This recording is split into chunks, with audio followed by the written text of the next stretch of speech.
The secret life behind the golden smile. The telephone rings at 3:47 a.m. A woman's hand reaches for it in the darkness.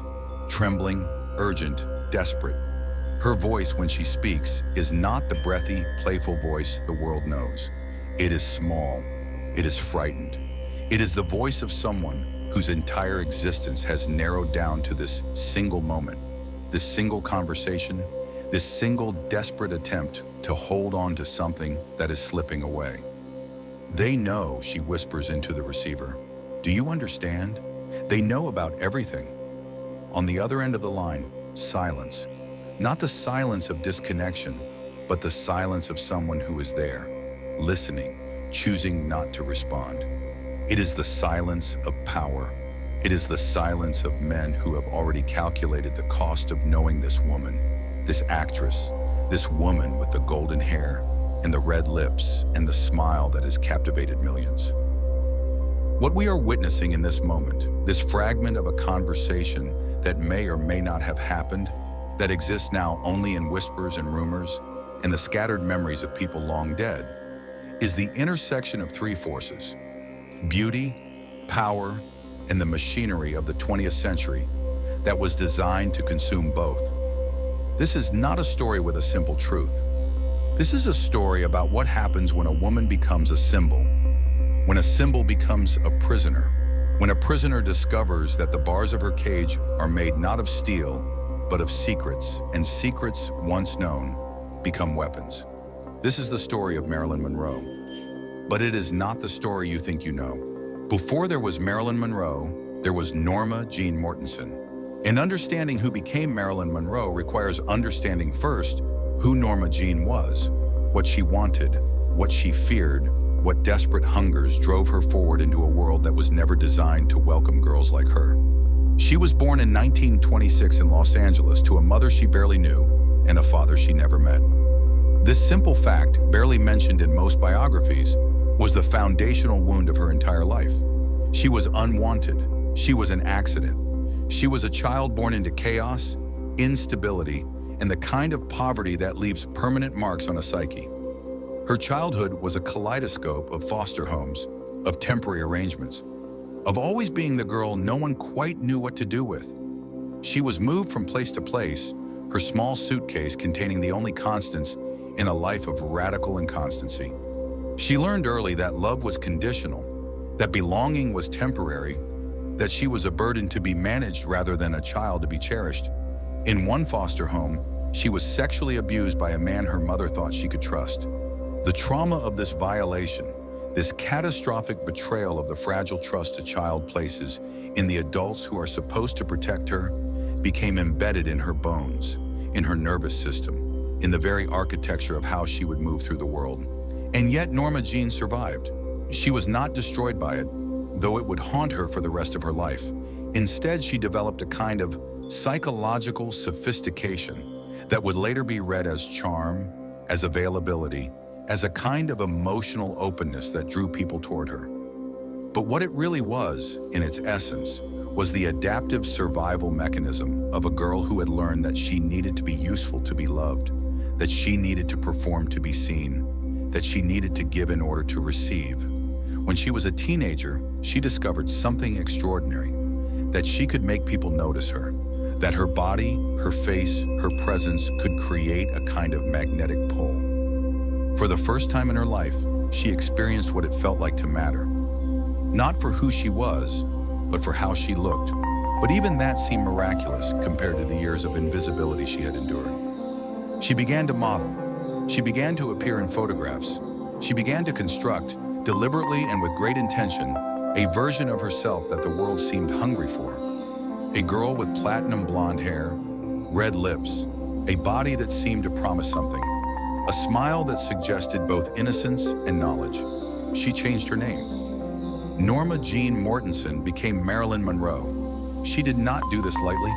The selection of a new name was not simply a marketing decision. It was an act of psychological transmutation. She was, quite literally, creating a new self, or perhaps more accurately, creating an external self that bore no resemblance to the frightened, traumatized, desperate girl that existed internally. This duality would define her existence for the rest of her life. There was Marilyn Monroe, the icon, the symbol, the golden goddess of desire. And there was the girl inside, frightened, lonely, desperately seeking the love and validation that had been denied to her since birth. The tragedy, the deep and fundamental tragedy of Marilyn Monroe's life, was that the world fell in love with the external construction and remained almost entirely unaware of the suffering human being that lived inside. By the late 1940s and early 1950s, Hollywood was in the business of creating goddesses.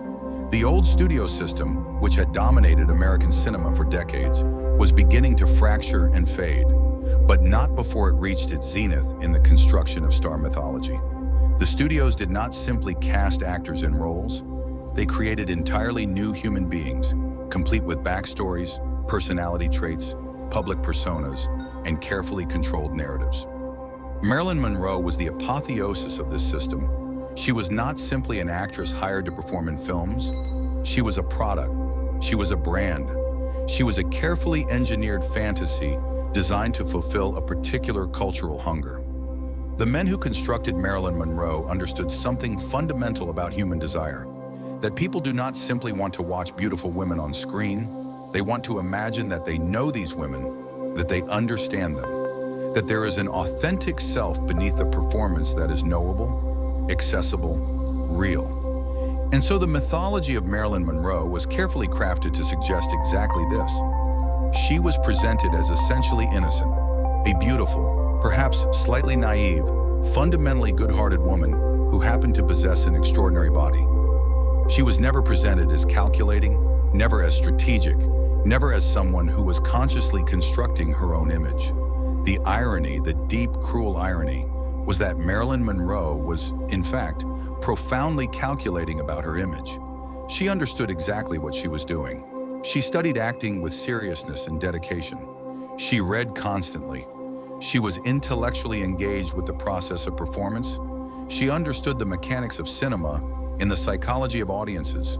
She was in many ways the author of her own mythology. But to reveal this would have been to destroy the mythology itself. The fantasy of Marilyn Monroe required that people believe she was not intelligent, not strategic, not conscious of her own power. And so she performed that belief brilliantly, perfectly, with a kind of psychological complexity that most people never recognized. In this way, Marilyn Monroe was performing a performance. She was acting the role of a woman who was not acting, a symbol of authenticity who was, in fact, performing authenticity with extraordinary precision. The cost of this performance was difficult to measure, but impossible to ignore. It was the cost of never being truly seen. It was the cost of being desired while remaining unknown. It was the cost of constructing a self so successfully that the original self beneath it became almost inaccessible, even to herself. She began to see a psychoanalyst in the early 1950s. In her sessions, the real Marilyn Monroe, Norma Jean, could emerge. She could speak about the pain, the loneliness, the desperate hunger for real connection that characterized her internal world. She could begin, tentatively, to explore the possibility that she was more than the image that the world had fallen in love with. But these sessions remained private. To the outside world, Marilyn Monroe remained exactly as she had been constructed. Beautiful, mysterious, available, and fundamentally unknowable. What people often miss about Marilyn Monroe's trajectory is that she was not simply a passive object, moved around by the machinery of Hollywood like a chess piece in a game whose rules she did not understand. She was, in her own way, ambitious. She wanted power. She wanted respect. She wanted to be taken seriously as an artist and as a human being. This hunger drove her in directions that conflicted with the mythology that had been constructed around her. She wanted to play complex roles.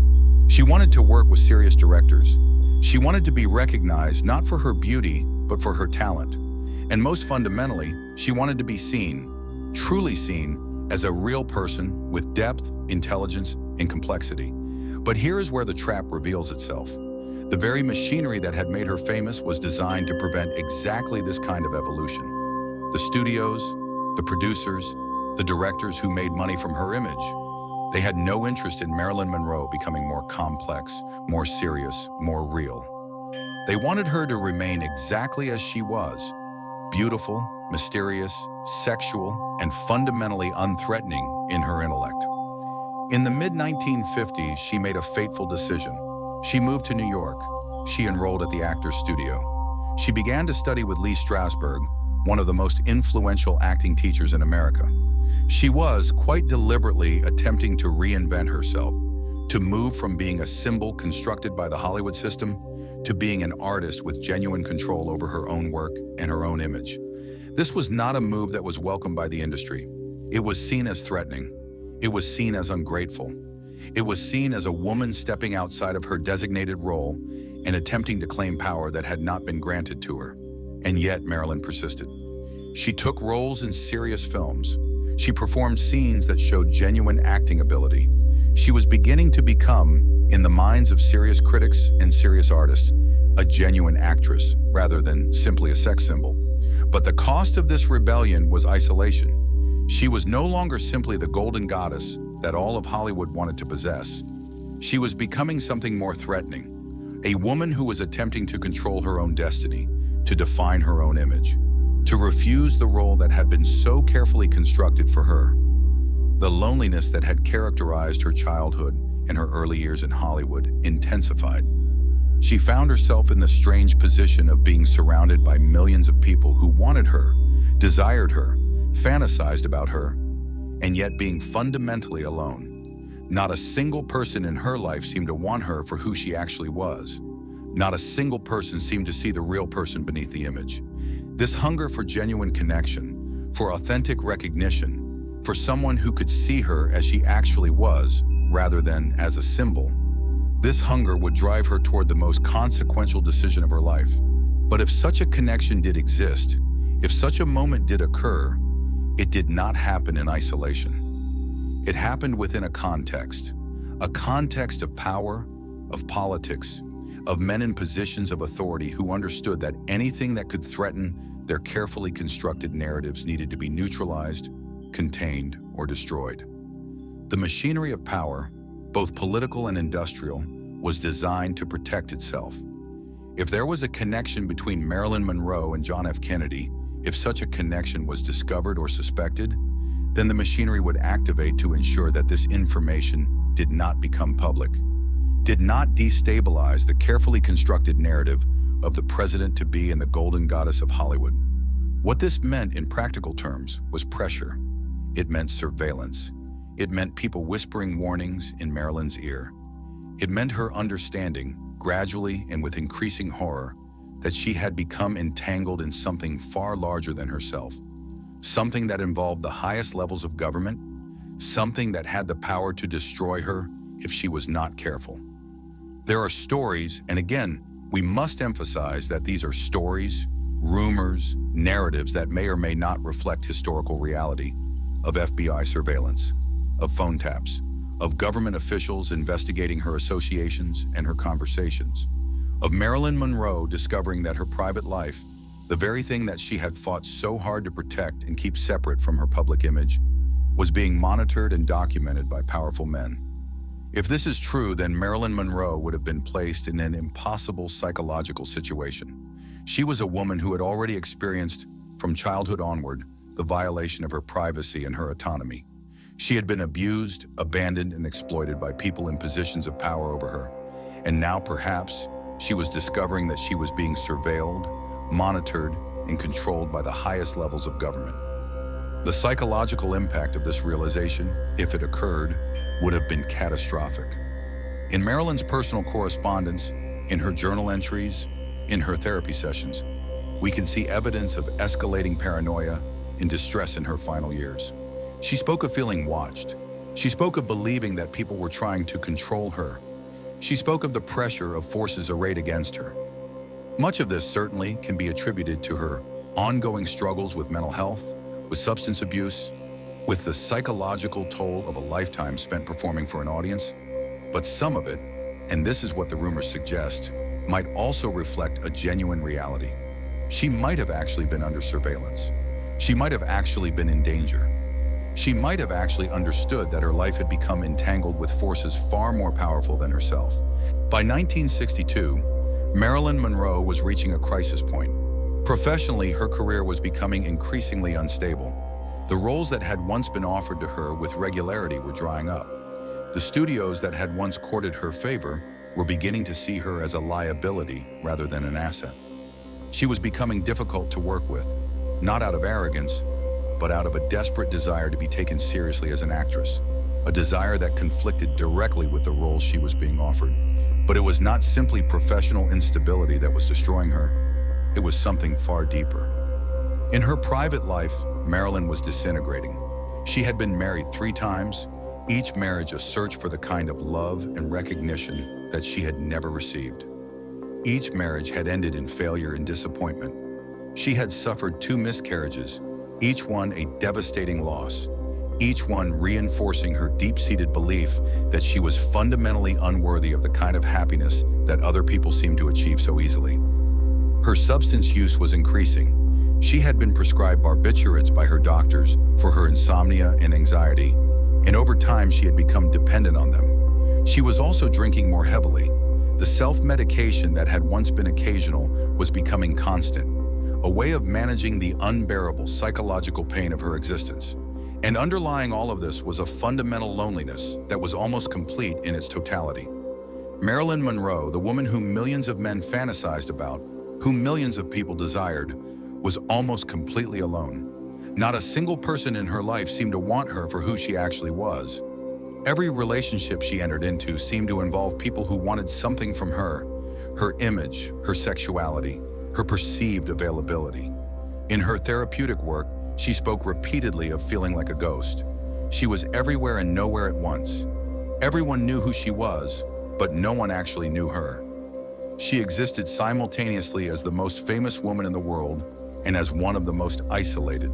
The rumors about her connections to powerful men, to politicians, to mobsters, to various figures in the shadows of American power, intensified during this period. Some of these rumors were surely fabricated. Some were likely exaggerated. But what they reflected beneath their surface was a kind of desperation.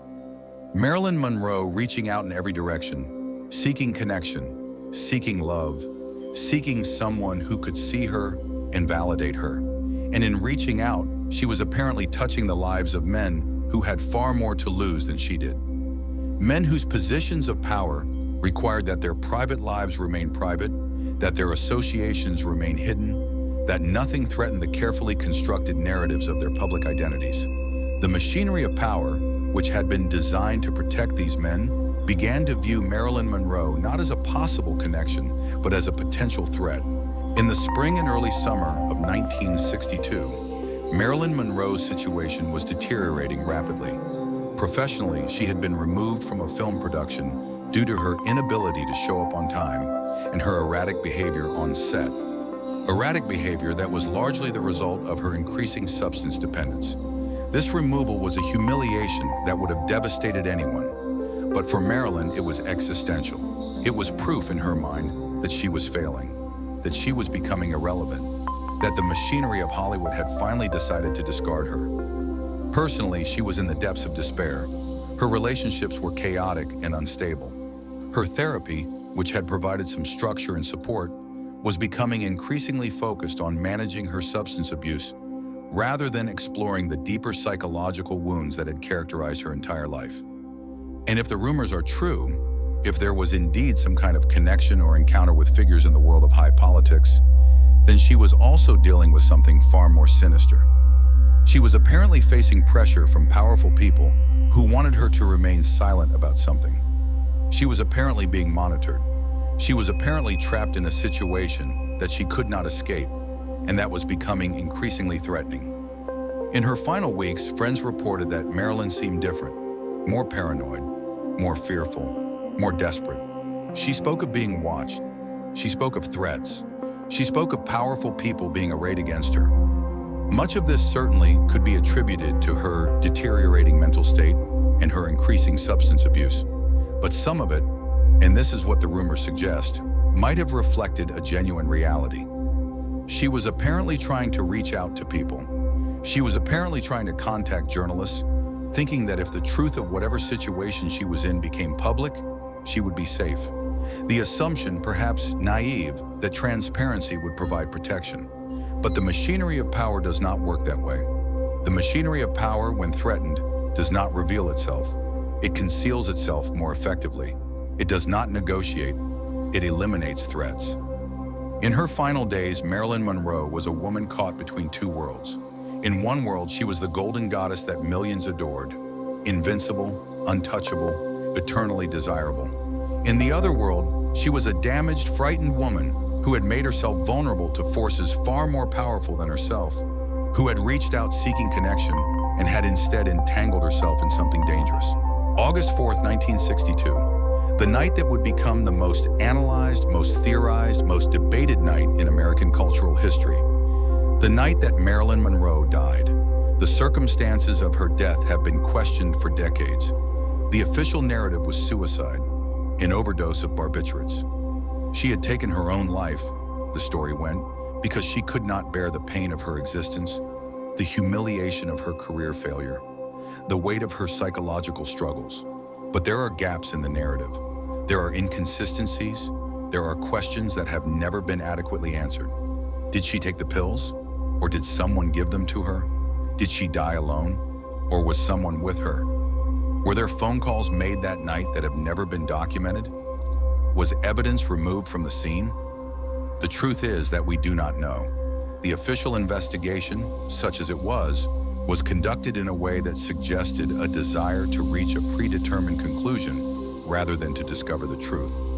Evidence was handled carelessly. Witnesses were not adequately interviewed. The scene was compromised. The investigation was rushed to completion. What we are left with is a mystery. A woman is dead.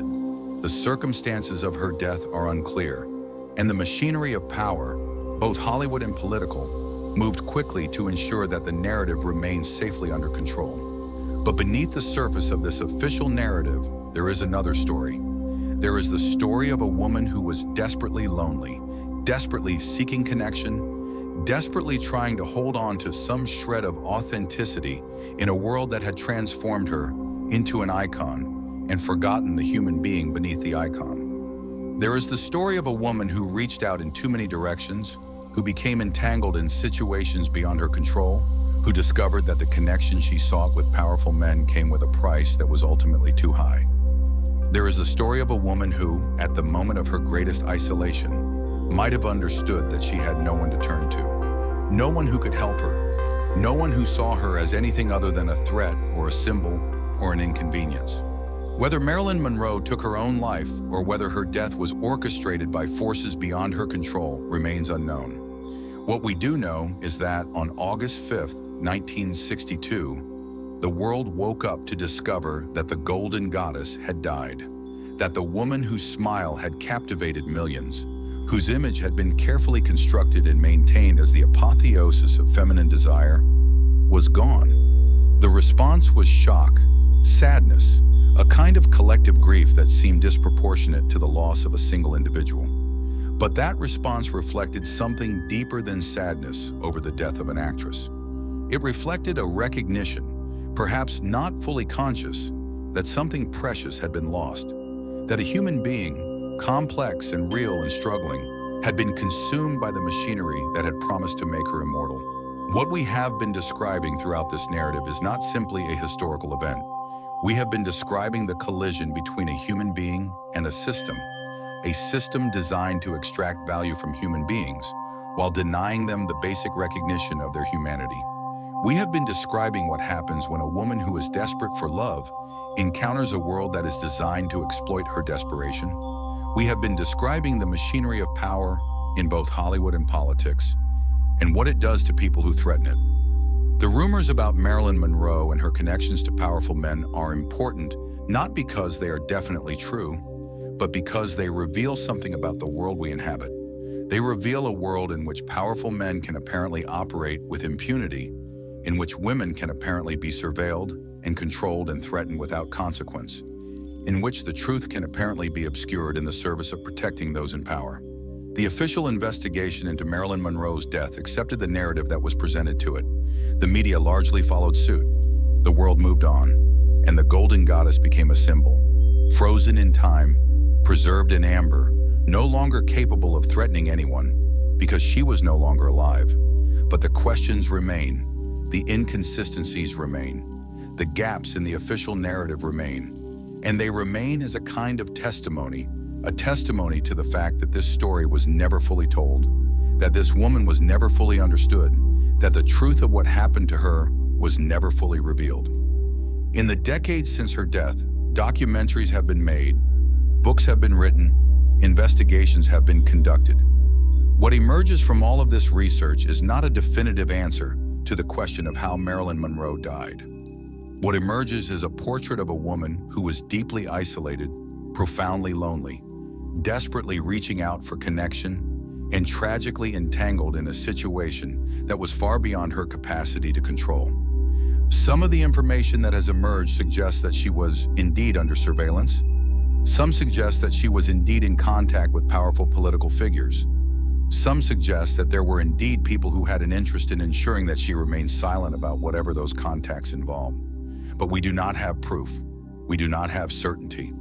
What we have is a collection of pieces that do not quite fit together, a story that ends in darkness, and a woman whose real self remains to this day almost completely unknowable. In the years after Marilyn Monroe's death, the machinery of power continued to function exactly as it had always functioned. The Kennedy family moved forward with their political ascendancy. The president continued to govern, to make decisions, to project an image of wholesome American leadership. The Hollywood establishment continued to manufacture stars, to create new idols to replace the one that had been lost. And Marilyn Monroe became a symbol. Not a human being anymore, but a symbol of tragic beauty, a symbol of the destructive nature of fame, a symbol of the damage that the entertainment industry could do to a vulnerable person. But in becoming a symbol, she lost something crucial. She lost the possibility of being truly known. She lost the possibility of the world understanding her not as an icon or a victim, but as a complex, intelligent, profoundly human being who was struggling with forces that were arrayed against her. The machinery that had consumed her while she was alive continued to consume her after her death. Her image was commodified. Her death was analyzed and theorized and turned into entertainment. New generations of people who never knew her discovered her through films, through documentaries, through the endless recycling of her image across media platforms. And in this endless recycling, in this constant return to her image, something important was lost. The possibility of genuinely confronting what her life meant. The possibility of genuinely understanding the system that destroyed her. The possibility of genuinely asking ourselves, how did we allow this to happen?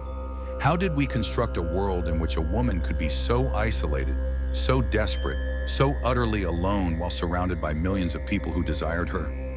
These are the questions that her death should provoke.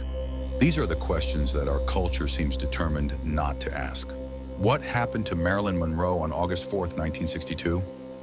We do not know. The official investigation concluded suicide, but that conclusion was reached in a way that suggested less a desire to discover the truth than a desire to reach a predetermined conclusion that would protect powerful interests. What we know is this: a woman was found dead in her home.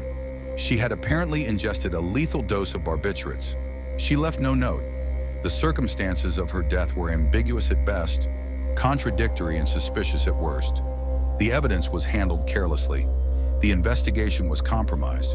The narrative that emerged was shaped less by evidence than by the interests of powerful people who had reasons to ensure that certain questions were never adequately asked. Did she take her own life? Perhaps. She had certainly expressed suicidal ideation. She was profoundly depressed. She was struggling with substance abuse. All of this is consistent with suicide. Or was she killed? Either intentionally or through the reckless actions of people who didn't intend to kill her, but who ended up doing so. There are suggestions of this as well. There are rumors of evidence being removed from the scene. There are gaps in the timeline that have never been adequately explained. There are questions about who was in the house, who made phone calls, what conversations took place. The truth is that we do not know. And perhaps more importantly, the truth is that the machinery of power moved quickly enough to ensure that we likely never will know. The trail was obscured, the evidence was compromised, the investigation was redirected toward a conclusion that served the interests of powerful people. And so we are left with a mystery. We are left with a woman whose death remains unexplained. We are left with questions that have never been adequately answered. We are left with the understanding that the truth of what happened on that night was deliberately obscured in order to protect those in power. Marilyn Monroe lived in a world designed to consume her. She lived in a system, both Hollywood and political, that was structured to extract value from her while denying her the basic recognition of her humanity. She was a woman who desperately sought connection, who desperately sought to be seen and understood by another person, and who was systematically denied those things by every institution she encountered. She was not passive in her own story. She was not simply a victim of forces beyond her control. She made choices, she took risks, she reached out in multiple directions, seeking the connection she so desperately needed. She attempted to control her own image and her own narrative in defiance of an industry that was designed to dictate both of those things to her. And yet, in the end, the machinery was more powerful than she was. The system consumed her. The forces arrayed against her proved too strong. The isolation that had begun in her childhood, in her first foster home, in her first violation, was never broken. It intensified, it deepened, it became almost absolute by the end of her life. What Marilyn Monroe's story reveals to us is not simply a tragedy, though it certainly is tragic. What it reveals to us is a truth about power, about gender, about the machinery of modern industrial society. It reveals that a woman can be everywhere and nowhere at once, that a woman can be desired by millions while remaining utterly unknown, that a woman can construct an extraordinary public image while her private self disintegrates, that a woman can reach out desperately for connection only to discover that everyone around her wants something from her rather than wanting her.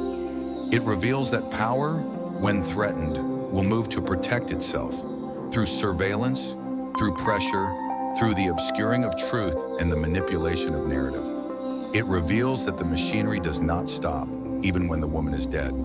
The machinery continues to use her image, to profit from her legacy, to transform her into a symbol that serves the interests of those in power. And it reveals something else, something almost unbearably sad.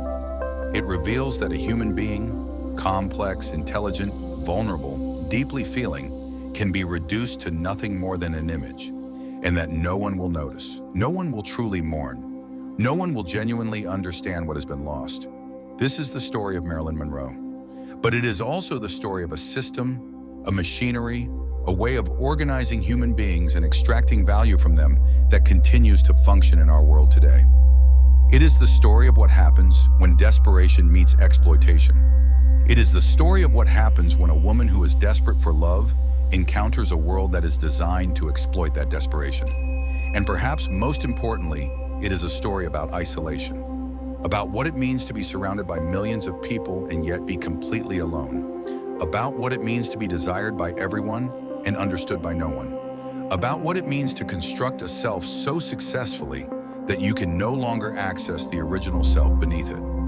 The mystery of Marilyn Monroe's death will likely never be fully solved. The truth of what happened on that night will likely remain obscured. The machinery of power has ensured that the questions remain unanswered. But what we can do is ask ourselves a different question. What we can do is ask ourselves what our responsibility is to the human beings who are trapped in systems designed to consume them.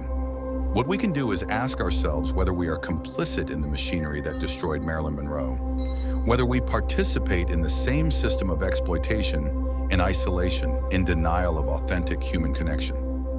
And perhaps in asking ourselves these questions, we can begin to understand not just the tragedy of Marilyn Monroe's life and death, but the tragedy of a system that creates Marilyn Monroes and then acts shocked when they break. What would you have done if you had been Marilyn Monroe?